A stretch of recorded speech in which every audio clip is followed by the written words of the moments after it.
Hi friends, ఈరోజు దోశలోకి ఎర్రకారం చట్నీ చేద్దామండి. ఏం కావాలో చూడండి. నేనైతే ముగ్గురికి కావాల్సినన్ని తీసుకున్నాను. ఒక 6-7 టమోటాలు తీసుకున్నా, ఒక ఎర్రగడ్డ తీసుకున్నా, ఒక 10 ఎండుమిర్చి, కొన్ని వెల్లుల్లి, వీటన్నిటిని కట్ చేసుకుందాం. ఓకే ఫ్రెండ్స్, వీటన్నిటి కట్ చేసుకున్నాం కదా. వీటిని ఒక గిన్నెలోకి వేసుకొని టమోటా, ఆనియన్, ఎండుమిర్చి,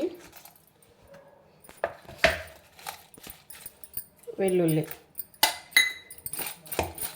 వేసేసి కొద్దిగా వాటర్, ఒక హాఫ్ గ్లాస్ అంతే,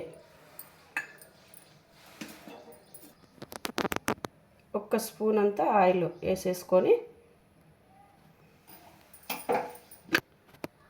ప్లేట్ పెట్టేసి ఇప్పుడు దీన్ని కాస్త వాటర్ మగ్గేదాకా వెయిట్ చేయాలి.